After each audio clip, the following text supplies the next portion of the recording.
한번 따라 하실까요? 바울이 고백하는 예수 그리스도. 바울이 고백하는 예수 그리스도, 이런 제목으로 말씀 은혜를 나누기 원합니다. 목회를 하다가 보면 쭉 뒤돌아보면 눈물 나는 감동과 감사, 그리고 신기한 하나님의 기적의 역사도 참 많이 있습니다. 제가 지난 말씀드렸던 지하 보일러실에서 김밥 장사를 하시던 권사님이 누가 알았겠습니까? 정말 큰 도시락 음식 이런 거 만드시는 주식회사를 만들어서 회장님 하셔서 기억이 나요. 선교사 마치고 와서 길에서 만났어요.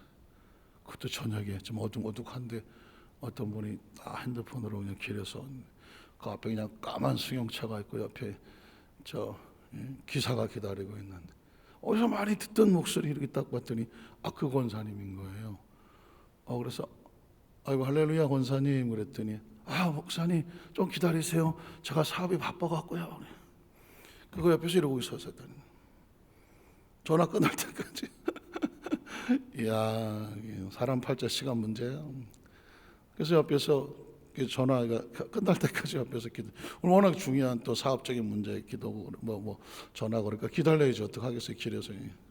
그러고 나서 진짜 오래간만에 이제 선교사 갔다 와서 길에서 만나고 서로 반가워서 어떻게 지내셨느냐 했더니 요즘 정신없이 바빠갖고 여러 가지 얘기를 하시더라고요. 그래서 하나님이 참 하시는 일은 참 신기하고 놀랍다.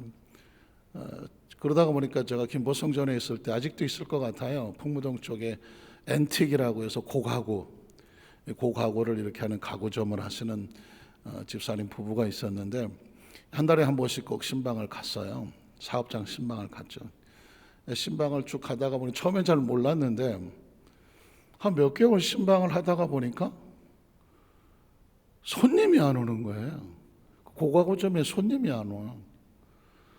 그리고 또 손님이 한두 명 이렇게 와서 하더라도 제가 예배를 드리고 있으니까 집사님 두 분이 손님을 맞지도 못하고 두리번 거리다 그냥 또 나가시고. 그래서 한참 예배를 드리고 한 몇 개월 또 지나가다 보니까 문득 이래서 먹고 살겠나? 손님이 있어요. 갈 때마다 손님이 없으니까.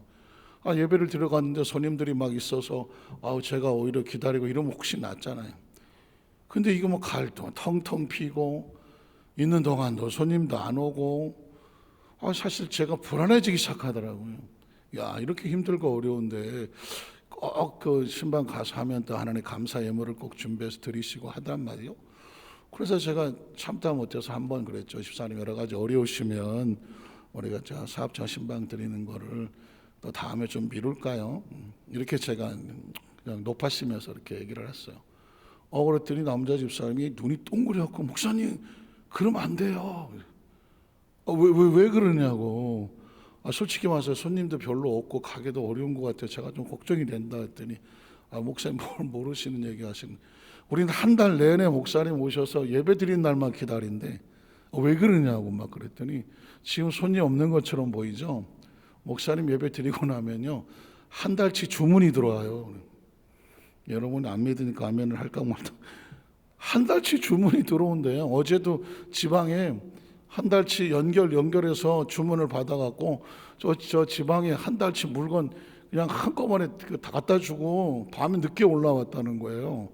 그래서 잠 못 잤지만 또 오늘 날짜가 정해진 거라서 기대하고 기다렸다는 거예요.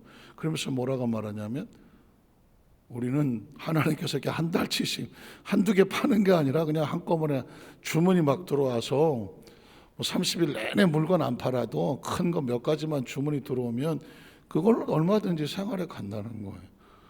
난 또 깜짝 놀랐어요. 제가 마음이 졸여서 사업장 신방 혹시 부담이 되시면 제가 미룰까요? 그랬더니 안 돼요 목사님, 우리 살아야 돼요. 그래서 그런 생각이 제가 나고, 또 한 그 부부는 미국의 베데스다에서 제가 교회 이제 하고 학교 부총장을 할 때였는데 아마 그 부모님이 강남에 이제 장로님이고 이제 그 아들과 이제 며느리에서 이제 베데스다 유학을 와 있는 거예요. 근데 참 신기한 건 여러 많은 성도들이 있지만 이 성도들은 젊은 부부인데 어쩌면 그렇게 기도하는 대로 기도만 하면 바로 즉각 응답이 있는 거예요. 예를 들면 자매가 와서 목사님, 제가 이제 여러 가지 여건이 돼서 UCLA 가서 뭘 공부를 하려고 하는데 지금 제가 실력이 안 되는 것 같은데 인터뷰 보고할 때 할 수 있도록 목사님 기도해 주세요. 그대로 기도하는 거예요. 그러면 다음 주에 와서 그래요. 목사님, 저 UCLA 합격했어요. 그래요. 에? 그래요? 그래 또 그러면 또 목사님, 저기 우리 오빠가, 자기 부인 남편은 오빠라고 하는 오빠가 이번에 박사학위를 받는데 논문하면서 프레젠테이션 발표를 해야 되는데 영어로 해야 되는데 이 고등학교 졸업하고 미국에 와서 공부하려니까 영어가 짧아서 프레젠테이션 하기 힘들고 막 어렵다는 거예요. 기도해 주세요. 그래서 둘이 와서 또 기도해서 하나님 프레젠테이션 하는 거 잘 되게 해달라 또 기도해 줬어. 그 나중에 또 일주일 뒤에 와서 보면 이래요. 너무 잘했다고 막 교수들이 막 칭찬했다고 그래요. 이게 어떻게 보면 어떤 기도는 정말 한 번 기도하고 막 몇 개월 뒤에, 어떤 건 몇 년 뒤에, 여기는 한 번 기도만 하면 다음 주에 와. 진짜 신기한 건 뭔지 아세요? 학위도 받고 했어. 그랬더니 자매가 와서 목사님, 이제 모든 건 다 이제 끝났고요. 우리가 아이를 가져야 돼요. 아이를 가져야 된대. 그래서 어떡하라고 그랬더니 아이 가질 수 있도록 기도해 달라고. 나는 또 아이 놓고 기도한 적은 많지만 조금 더 구체적으로 말하면 이번 주에 임신해야 된다고. 이번 주에 임신 기도해 달라고. 그래서 이게 뭐 어린아이 같은 것도 아니고 그래서 그랬어요. 하나님이 가정에 작정을 하고 이렇게 해서 하나님 자녀를 주셔야 되겠습니다 라고 기도를 했어요. 그랬더니 한 두 달 지나고 와갖고는 목사님, 저 병원에 갔는데요, 임신이래요. 그러는 임신이라고 그래요. 그래? 근데 가만히 생각하니까 언제 임신됐냐면 그 기도한 그 주간에 임신됐어. 나는 세상에, 그래서 제가 가만히 생각하니까 기도 응답도 여러 가지 차원에서 응답을 받겠지만 순수한 사람들이, 진짜 어린애같이 순수한 사람들이 하나님으로부터 순수하게 받더라고. 진짜 순수하게. 그러니까 사업장도 그렇고 그 젊은 부부는 나중에 제가 먼저 강동교회에 있을 때 강남으로 이제 한국에 완전히 들어왔는데 마지막 기도가 뭐냐면 국내에 들어와서 삼성에 들어가야 되는데 기도해 달라는 거였어요.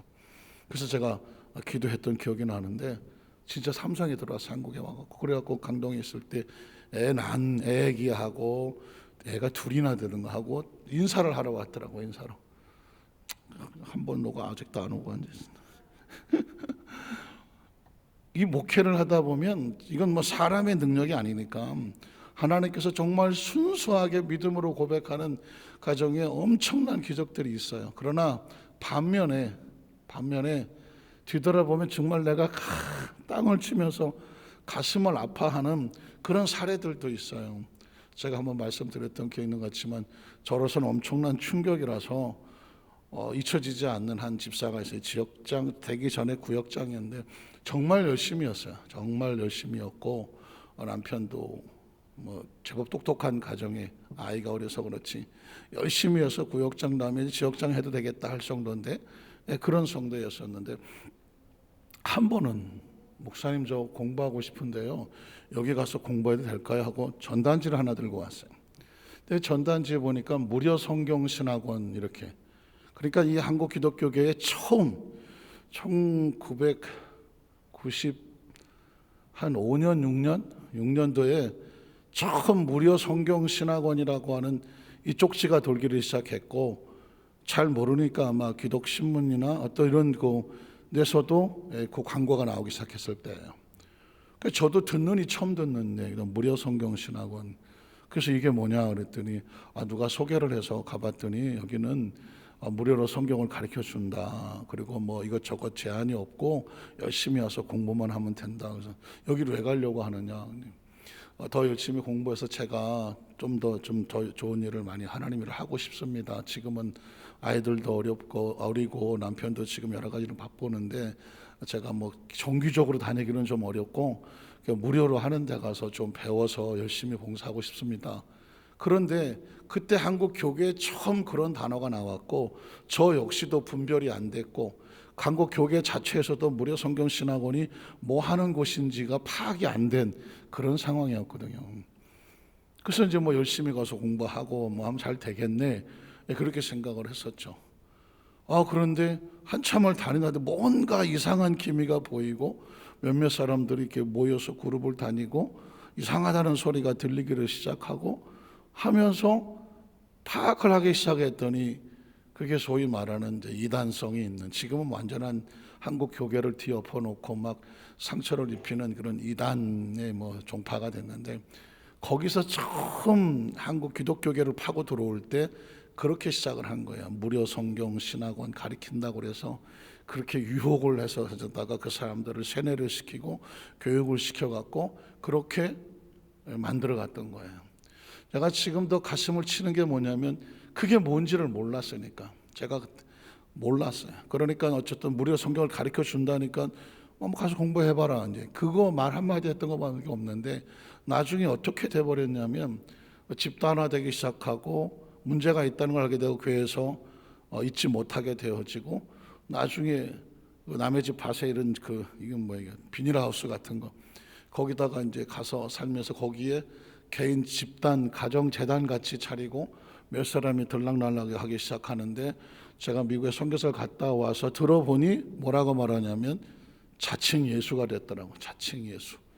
뭘 어떻게 교육을 받았는지 자칭 예수가 됐다. 그래서 설마 그 사람이 내가 알기는 한국의 유명한 대학을 나온 사람이고 그렇게 뭐 세상적으로도 무식하지 아니하고 분별력이 없지도 않을 거라고 생각하고, 나이도 젊은 나이였었는데 뭐 그렇게 설마 그렇게 했어. 그런데 그 고양시 그 하정동에 가면은 세이브존이라고 하는 그 마트가 있어요. 마트가 있는데 그 1층에서 물건을 뭘 사러 이렇게 갔는데 거기서 만난 거예요.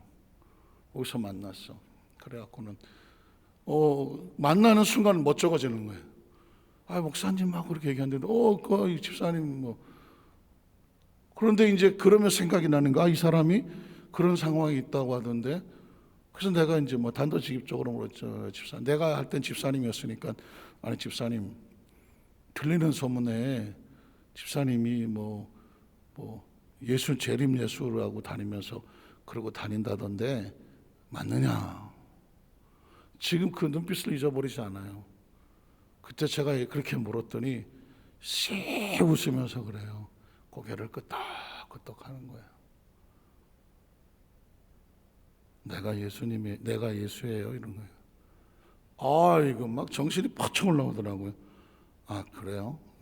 더 이상 어떻게 하면 안 되겠더라고. 뭐라 그러면 그동안에 쌓였던 막 그냥 감정이 쏟아져 나올 것 같아서 그러냐고. 알았다고. 그리고 돌아섰었던 기억. 그때 그 씁쓸함과 그 눈빛. 나중에 알고 보니까 다 그냥 막 폐가 망신해갖고 뭐 비닐하우스 쪽으로 그쪽으로 들어가서, 그래서 그 근처만 어쩌다 지나가도 저 집이었었는데 그런 생각이 아직도 남아 있습니다.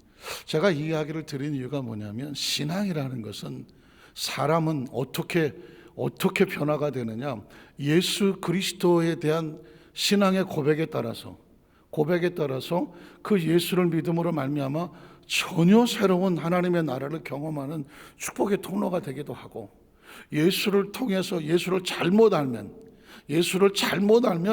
아주 그냥 저 바닥으로 상상치 못한 영으로 영적으로 다 추락해버리는, 그러면서도 내가 추락하는지를 모르는 그런 존재가 되더라는 것이죠. 그래서 어떤 우리 인간이라고 하는 생명, 특히 크리스찬들은 두말할 것 없이 생명의 존재의 가치와 목적은 예수를 어떻게 생각하느냐죠. 예수를 어떻게 믿느냐. 왜냐하면 모든 사람이 예수를 믿는다고 교회를 다니지만 정말 그 속에 있는 예수 그리스도가 어떻게 대우를 받고 있는지, 어떻게 예우를 받고 있는지, 그 사람들이 예수를 누구라고 생각하는지, 예수님에 대한 어떤 인식이 있는지, 이건 천차만별이거든요. 천차만별이에요.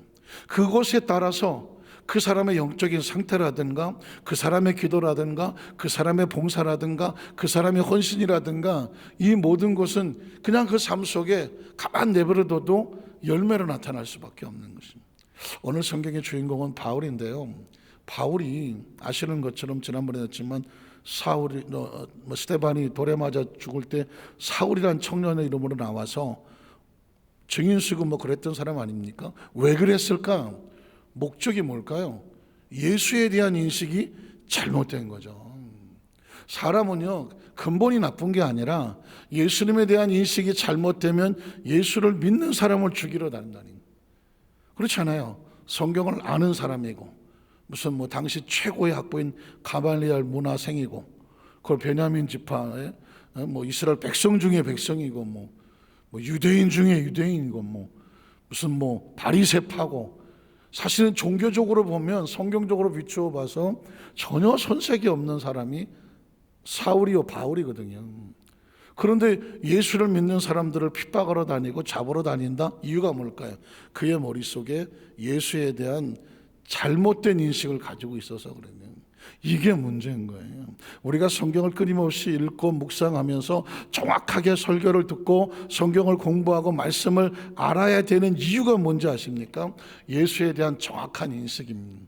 오늘날 교계에 많은 왜 예수 믿는 사람이 왜 그래, 기독교인이 왜 그래, 교회가 왜 그래, 그런 상황이 벌어지는 것은 겉모습은 다 교회고 겉모습은 다 크리스찬인데 정작 이 속에 있는 예수에 대한 어떤 인식을 가지고 있냐에 따라서 그 사람의 바깥으로 나오는 그 모든 행동들이 그것 때문에 갈라지는 것이거든요. 로마서는 이제 전혀 새로운 차원에서 예수를 정확하게 만났던 바울이 그 입술을 통해서 내가 믿는 예수, 내가 전하는 예수라는 고백을 처음에 하고 있는 것입니다. 우리 첫 번째로 바울은 예수 그리스도가 다윗의 후손이다 라는 것을 고백을 합니다. 그러니까 바울은 어떤 서신을 쓸 때에, 하나님 말씀을 펼쳐나갈 때에 항상 내가 믿는 예수 그리스도 자신의 입술로 고백을 합니다. 그러면 그 사람의 예수를 어떻게 믿느냐고 고백을 하면 그 사람이 지금 뭘 하려고 하는지, 그 사람 속에서 나오는 어떤 신앙의 방향, 철학, 신학, 삶의 모습, 그게 나오는 거거든요. 이게 잘못되면 2단이 되고 3단이 되고 하는 것도 다 예수님에 대한 인식 때문에 그렇거든요. 자, 그러면 바울은 예수님을 뭐라고 말했냐면 다윗의 후손이다. 다윗의 후손이 왜 중요하냐면 구약 성경 속에 메시아가 오면 다윗의 후손에서 이새의 뿌리에서 나온다고 말했습니다. 이사야 11장 1절로 2절 될까요? 그날에 이새의 뿌리에서, 이새가 누굴까요? 이새는 다윗의 아버지거든요. 다윗의 아버지니까 이새의 뿌리라고 하는 것은 이새의 자손 중에서 누구를 지칭하는가요? 다윗을 지칭하는 겁니다. 그러니까 그날의 메시아는 이새의 뿌리에서 한 싹이 나서 만민의 기치로 서게 될 것이다. 열방이 그에게로 돌아오리니 그가 거한 곳에 뭐하리다? 영화로우리라. 또 그 다음 절 뭐가 있을까요? 10절까지 했고, 그 다음에 마태복음 1장 1절에 보면 이게 이제 마태복음에 처음 예수님에서 얘기할 때 예수님의 족보를 뭐라고 말하죠? 아브라함과 다윗의 자손 예수 그리스도의 계보라 그랬습니다. 그러니까 마태는 지금 유대인들에게 뭐라고 말하냐면 구약 성경에 기록되어 있던 이새의 뿌리에 태어났던 그 예언된 예수가 오늘 지금 내가 전하고자 하는 예수 그리스도 다윗의 자손이다. 구약과 신약에 연결된 메시아의 완성을 얘기하는 겁니다. 자, 그러면 예수를 믿는 사람들은 예수를 어떻게 알아야 되냐면 예수는 누구냐? 구약 성경에 예언된 메시아. 이 메시아가 지금 우리가 믿는 예수 그리스도다. 이거를 믿어야 신구약이 연결이 되는 거죠. 왜 유대인들은 지금 구약 성경을 믿으면서 신약은 믿지 않을까요? 신약을 믿지 않는 이유는 뭘 믿지 않아요? 예수를 믿지 않기 때문에 그래요. 신약은 아무나 믿는 게 아니에요. 구약 성경에 예언된 메시아가 예수라고 믿는 사람이 예수를 뭐라고 말해요? 주는 그리스도시요 살아계신 하나님의 아들입니다 할 수 있는 거예요. 때문에 예수님이 베드로하고 제자들에게 물었던 거예요. 사람들이 나를 누구라고 하느냐고 물었던 거예요. 그랬더니 뭐 선지자 어쩌고 하고 있는 거죠. 선지자 누구를 갖다 대더라도 예수님 마음에 흡족하지 않아. 왜? 선지자하고 메시아하고는 상황이 달라요. 선지자는 3차원적인 존재고 메시아는 4차원적인 존재거든요. 하나님의 아들이고 구원자거든요. 그래서 그때 이제 베드로 형님이 제대로 한 방 날린 거 아니에요. 주는 그리스도시요. 그리스도란 말이 거기서 튀어나오는 거죠. 이 얘기를 할 때 유대인들이 깜짝 놀라겠죠. 베드로가 고백을 하기를 주는 그리스도, 그러면 예수가 그리스도란 말이야? 마태의 복음의 핵심은 그거예요. 마태는 유대인을 통한 복음이거든요. 유대인 들으라고 쓴 거거든요. 유대인들이 그걸 받아보고 쭉 얘기를 들어가다 보니까 예수가 그리스도네. 이 얘기는 뭐예요? 구약에 있는 것을 예수님이 완성했다거든요. 이게 굉장히 중요한 거예요. 이 이야기를 지금 누가 하는 거냐면 이제 바울이 하는 거죠. 로마서 1장 3절에 보니까 그의 아들에 관하여서 말하자면, 자, 로마에는 유대인들도 있고 다른 사람들도 있고 다른 민족도 있고 있는데 그들에게 내가 믿는 예수를 설명하려고 할 때 유대인들에게는 아주 치명적인, 빼도 박을 수도 없는 정확한 선언하는 것이죠. 그의 아들에 관하여 말하면 육신으로는 어디서 나왔고 다윗의 혈통에서 나셨고, 이 얘기는 뭐냐면 유대인들아, 너희가 구약 성경에 예언되어 있는 이새의 뿌리에서 나올 메시아가 누군지 아느냐? 이분이야. 예수 그리스도야. 이게 그냥 한 줄로 보이지만 이게 연결이 되고 고백이 돼야 신구약 성경이 하나님의 말씀인 것을 믿습니다. 이게 되는 거거든요. 그리고 두 번째로 바울이 전했던, 고백했던 예수는 뭐냐면 부활하신 예수 그리스도예요. 한번 따라하실까요? 부활하신 예수 그리스도. 바울이 그 엄청난 선교를 다니면서 그의 머릿속에 박혀 있는 것은 다윗의 자손인 예수 그리스도, 그리고 이제 유대인들이 믿지 못했던, 심지어 제자들도 부활을 믿을 수 있을까? 그 부활에 대해서 흠의하고는 그들을 향하여 바울의 머릿속에서 충격적인 선언하는 거죠. 예수는 부활하신 예수 그리스도라는 것이죠. 오늘날 시대에도 마찬가지죠. 예수를 고백합니다. 자, 마가복음 16장 14절에 보면 부활이 얼마나 중요하고 얼마나 강조되느냐. 그 후에 11 제자가 음식 먹을 때에 예수께서 그들에게 나타나서 그들의 무엇 없는 것, 믿음이 없어. 무슨 믿음이 없을까요? 그가 부활했다는 것을 믿지를 못했어요. 여러분, 이 부활이 왜 중요한지 아십니까? 제가 늘 이제 3차원, 4차원 하잖아요. 죽음까지는 3차원이야. 인간은 다 죽어. 죽음까지는 3차원이에요. 누가 죽었더라? 누구야? 김자옥 동생인가? 누구 SBS 남동생인가? 또 죽었다고 또 나오더라고요. 죽은 얘기가 많이 나와요. 나와. 모든 사람은 죽어. 그러니까 죽음은 3차원의 끝이에요. 근데 왜 부활이 중요하냐? 부활은 4차원의 시작이야. 그러니까 기독교는 다른 모든 종교들이 기독교에 대해서 말을 못하는 이유가 뭐냐면 부활이라고 하는 얘기를 할 수 있는 데는 기독교밖에 없는 거예요. 불교도 윤회는 여기서 죽었지만 여기서 태어나는 거예요. 여기서 지구에 태어나는 거예요. 지구에. 그렇지만 기독교는 부활은 지구에 살자고 부활하는 것이 아니라 우리에게서는 또 다른 차원의 하나님의 나라에 시공간을 초월하고 영적인 하나님의 계시는 주님 예비하신 그 나라에 살자고, 원래 고향으로 돌아가자고 하는 것이 부활인 거거든요. 그러니까 기독교인이 부활의 인식이 없으면 죄송하지만 기독교는 학문이에요. 부활이 없으면 기독교는 교육이고요. 기독교는 학문이에요. 기독교는 도덕이고요. 기독교는 그냥 율례예요. 기독교는 선한 것을 가리키는, 그냥 착하게 살자, 그게 기독교예요. 뭐가 없으면, 부활이 없으면. 그래서 기독교는 뭐가 있어야 돼요? 반드시 부활이 있어야 돼. 부활은 우주를 통틀어 이 우주를 통째로 줘도 못 사는 게 부활이야. 왜냐하면 우주는 3차원적인 존재라 3차원은 세월이 지나면 낡아서 없어지는 거거든요. 죽었다 깨어나도 영적인 차원으로 갈 수 없는 게 우주란 말이에요. 근데 우주가 감당이 안 되는 게 뭐냐면 부활이거든. 예수님이 이 땅에 오셔서 그 많은 선지자가 있지만 하나님의 아들이 직접 이 땅에 오셔서 해야 될 이유가 뭐냐면 부활을 보여줘야 되거든요. 예수님께서 나는 부활이요 생명이니 믿는 자마다 멸망치 않고 영생을 얻게 하려 하심이라 는 거거든요. 그러니까 그 많은 사람들에게 이 바울이 고백하고 싶은 가장 강력한 메시지는 뭐냐면 예수는 누구다? 부활의 주님이라는 것이거든요. 그런데 참 신기하게 성경에 예수님이 죽었다가 살아나서 40일을 계시면서 제자들도 만나고 동네 사람들도 만나고 그 시대 사람들을 다 보았는데 그럼에도 불구하고 아직도 자기가 살아난 것을 본 자들의 말을 믿지 아니하더라는 것입니다. 근데 이게 정상이죠. 누가 죽었다 살아났다 그러면 믿을 수 있겠어요?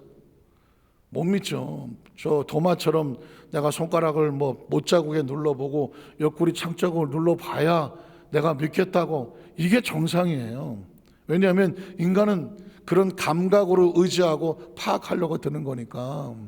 그냥 안 보고 믿는 거, 이거는 도 아니면 뭐하냐. 바보가 아니면 진짜 신뢰하거나 둘 중에 하나예요. 오죽하면 예수님이 뭐라고 말할까요? 너는 보고 와야 믿느냐? 나를 보지 못하고 믿는 자가 복이 있도다 하잖아요. 그 저와 여러분이 예수님을 그주로 믿으시면 아멘 하시기 바랍니다. 저도 누구 말 맞다나 자다가 깨어나서 신기한 게 뭐냐면 어쩌다가 예수를 믿은 거야. 어쩌다가 예수를 믿었냐고요. 어떻게 예수가 믿어지느냐고요. 2000년 전에 저 팔레스타인에 저 나사렛에 목수의 아들로 태어나서 기껏해야 한 30대 초반 살다가 역사 속으로 사라진 그 어떤 그 유대 청년인데 우리가 그를 만난 적이 있어요? 본 적이 있어요? 무슨 단군의 자손이에요? 무슨 바이킹의 후손이에요? 무슨 누구냐고. 어떻게 예수를 믿었냐고. 그것도 그냥 살았다가 갔다가 우리가 이순신 본 적이 있어? 이순신도 그냥 세종당이고 다 역사 속에 있었다고 하니까 있었나 보지 하지, 우리가 본 적이 있어? 만나본 적이 있어요? 그런데 그 정도가 아니라 이건 죽었다가 살아났다네. 어떻게 하겠어?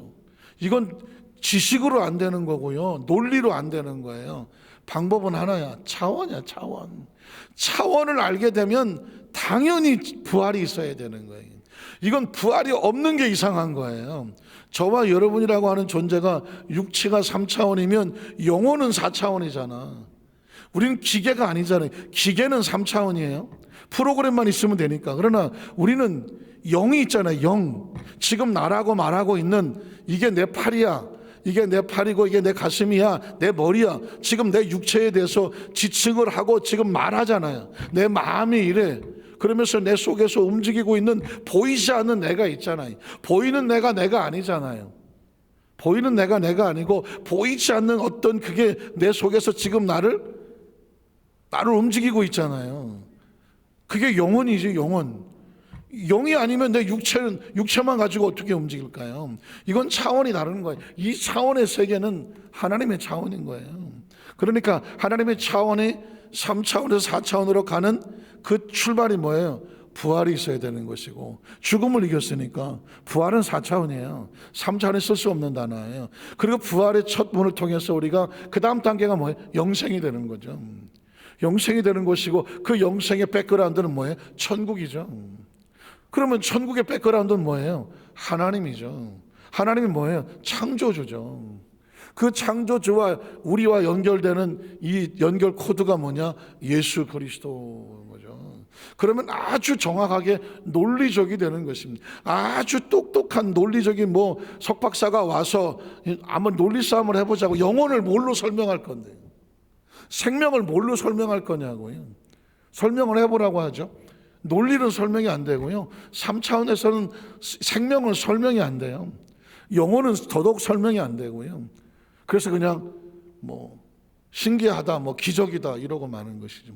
자, 그래서 지금 이 말씀을 듣는 거 보면 예수님이 있는데도 불구하고 예수의 부활을 믿지 않더라. 이야기는 뭐냐면 부활이 믿어지는 건 그냥 은혜예요. 부활이 믿어지는 건 그냥 은혜지 논리로는 안 되고요. 안 믿는 사람은 안 믿어지는 거예요. 그래서 그들이 마음이 완악한 것과 믿지 않는 자를 어떻게 어휴 꾸짖었다 라고 말씀하죠. 사도행전 8장 1절로 3절에 보면 사울은 그가 죽임당함을 마땅히 여기더라. 그날에 예루살렘에 있는 교회에 큰 박해가 있어서 사도 외에는 다 유대와 사마리아 모든 땅으로 흩어지니라. 경건한 사람들이 스데반을 장사하고 위하여 크게 울더라. 사울이 교회를 잔멸하더라. 교회가 뭐죠? 그리스도의 몸이잖아요. 그러니까 예수님에 대한 잘못 생각이 있으면 예수와 관련된 것은 다 죽이려고 덤벼드는 거예요. 그래서 사울은 그게 옳다고 생각하는 거죠. 각 집에 들어가 남녀를 끌어다가 옥에 넘겼다. 사울의 머릿속에 예수가 부활했나요? 죽었나요? 죽었죠. 부활의 주님을 믿지 못하면 사울처럼 되는 거예요. 부활이 왜 중요하냐면 부활의 주님은 한 사람의 운명을 바꿔놓아요. 예수의 부활을 믿지 못하면 예수를 죽이는 자가 되고 예수의 부활을 믿어야 예수를 위해서 죽는 자가 되는 거죠. 스데반은 예수를 위해서 죽는 자가 되었어. 왜?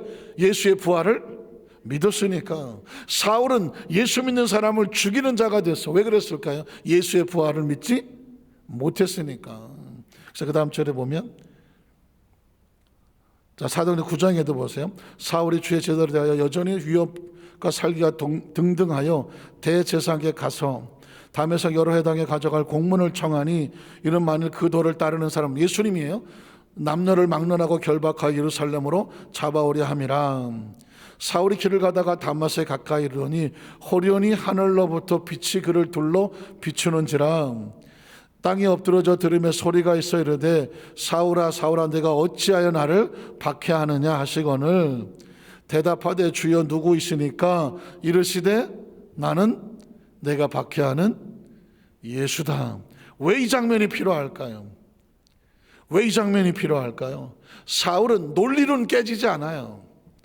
그에겐 뭐가 필요하냐면 하나님의 기적이 필요한 거예요. 그를 거꾸로 틀리는 하늘의 기적, 그 다음에 그에게 들려오는 하나님의 주님의 음성, 그리고 그가 묻는 질문 누구냐고 물었을 때 네가 박해하는 예수다. 이 얘기는 뭐예요? 예수의 부활을 말하는 거죠. 부활을 선언하는 거예요. 부활을 믿지 못해서 부활했다고 속이는 교회와 그리스도인들을 잡으러 다니는 사울에게 네가 생각하는 그 예수, 부활하지 않은 예수가 아니라 나는 네가 박해하지만 부활한 예수다는 거죠. 부활의 주님을 만나야 삶을 바꿔놓아요. 부활의 주님을 만나면 뭐가 생길까요? 3차원에서 4차원이 되고, 그리고 예수의 부활을 믿으면 내 생명이 죽으나 나의 부활을 믿게 되고, 부활을 믿으면 하나님의 나라를 믿게 되고, 하나님을 믿으면 하나님이 믿어지고, 그럼 어떻게 살아야 돼요? 야, 내가 이렇게 살면 안 되겠구나. 진짜 부활을 믿는 사람은 삶이 달라져요. 예수를 믿었는데도 변화가 안 된다? 예수를 믿었는데도 세상 사람과 전혀 차이가 없다? 그 속에 부활의 주님이 없는 거예요. 진짜 부활의 주님을 믿는 사람은 삶이 달라져요. 그게 사울이 샘플이에요. 그래서 어떻게 합니까? 이렇게 만나고 난 다음에 사울은 꼬꾸라지는 거죠. 예수가 살았다면 이제껏 자기가 가지고 했었던 모든 행동은 예수를 대적했던 거잖아요. 어떻게 해야 돼? 다 버려야지. 다 버려야지. 그리고 새롭게 살아야지. 그래서 사울이 바울이 돼서 바로 복음을 전하는데 뭘 전해요? 예수의 부활을 전하는 거죠. 우리가 여러분 전도하고 싶은 사람은요, 그 속에 부활의 생명이 끓는 사람이에요. 100년에도 전도가 안 된 사람은 죄송하지만 부활의 생명이 끓지 아니하면 전도가 안 돼.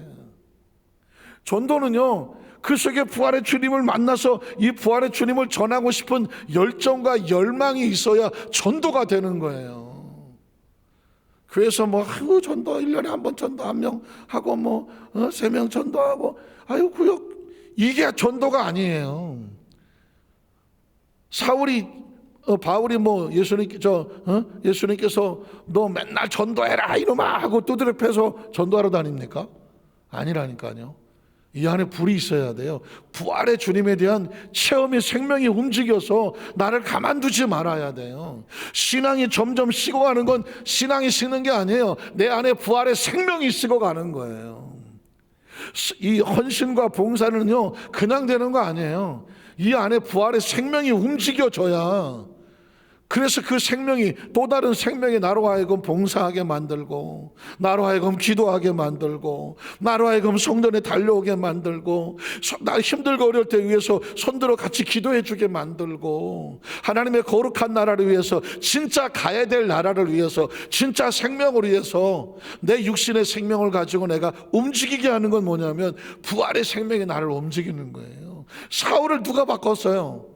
부활의 주님이 바꿨잖아요. 사울은 이제 무슨 생명으로 살아요? 부활의 생명으로 사는 거예요. 로마에 가서 무슨 예수를 증거해요? 부활의 주님을 증거하는 것입니다. 로마서 1장 4절에 보니까 성결의 영으로는 죽은 자들 가운데서 모아사 부활하사예요. 이 말은 바울이 우리에게 주는 아주 영적인 강력한 메시지. 우리는 어디 가서 예수를 어떻게 말해야 돼요? 구약에 예언된 메시아가 예수 그리스도요. 죽은 자 가운데서 부활하신 예수 그리스도요. 믿으십니까? 이게 머리에 박히면 세 번째는 뭐냐면 예수 그리스도를 말미암아 이제 어떻게 될까요? 우리가 새롭게 되는 거죠. 메시아를 만났어. 그리고 그 부활의 능력을 내 속에 품었어. 그러면 나를 바라보는 관점이 달라지죠. 새로운 정체성이 생기는 거예요. 내가 누군가 메시아를 만나서 내 안에 부활의 생명이 들어왔어. 그럼 나는 누구예요?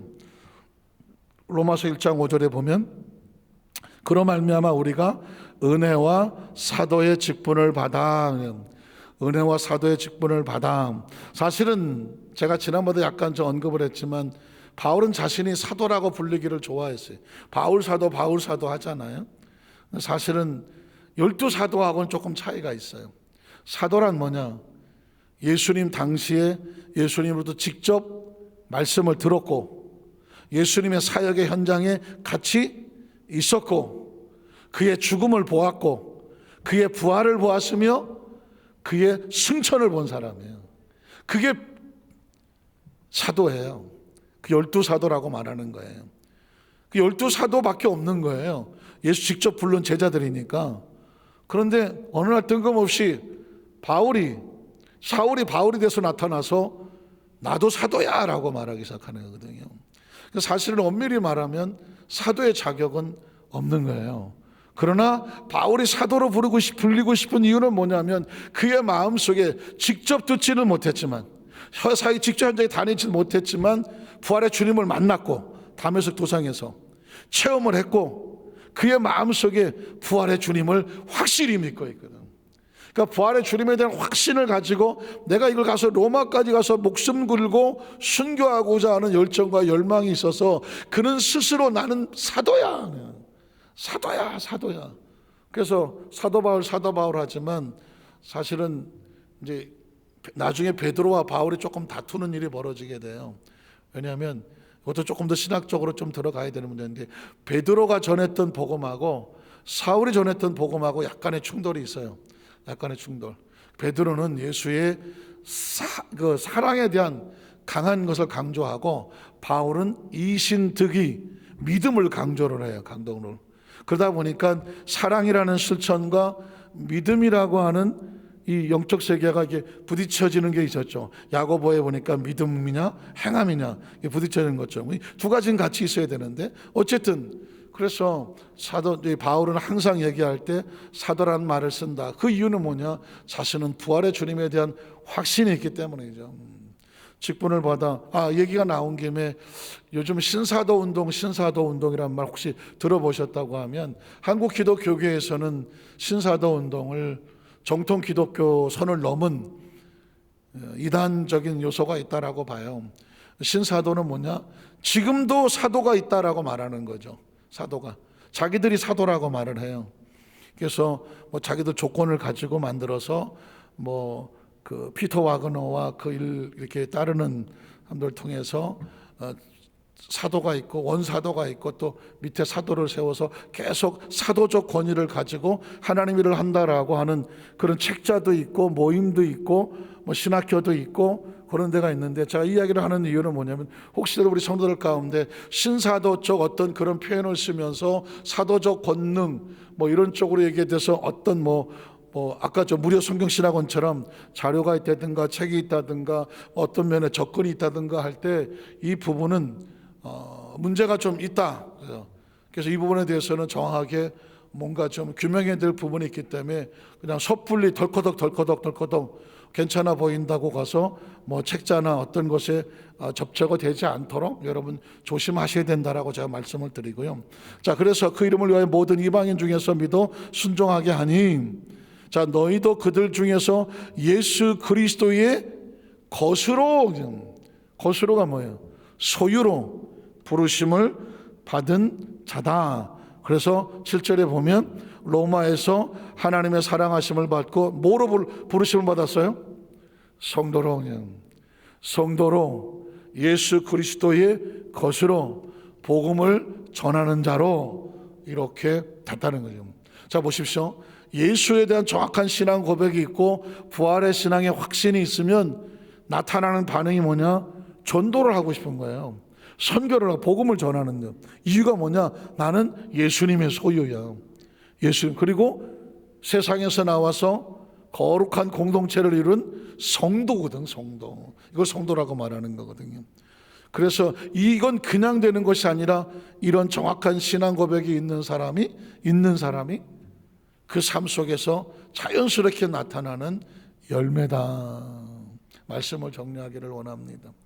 세상이 혼탁하고 뭐 여러 가지 많은 일이 난무할 때에 난세라고 말해. 지금은 난세잖아요. 난세예요. 이럴 때일수록 어떻게 되냐면 정확한 진리를 붙잡아야 되는 거죠. 그래서 오늘 로마서를 함께 말씀을 나누면서 바울 사도가 그 속에 품고 있는 예수에 대한 어떤 신앙 고백을 이렇게 성경에 기록한 이유는 뭐냐면, 그렇게 해놓고 그는 예수에 대한 복음을 가르쳐요. 오늘 저와 여러분에게 당신이 믿는 예수가 뭐 하는 사람이야? 왜 예수가 누구야? 라고 물었을 때 우리도 정확한 예수에 대한 신앙 고백이 있어야 돼요. 그리고 그 다음에 얘기를 해야, 저 사람이 저런 예수를 믿었기 때문에 저렇게 얘기하는구나 라는 근거가 됩니다. 우리 어드스마산교 우리 성도들에게 예수님에 대한 정확한 신앙의 고백이 우리의 삶의 근거가 돼서 그것이 보증이 되고 확증이 되고 열매가 되시기를 주님의 이름으로 축원합니다.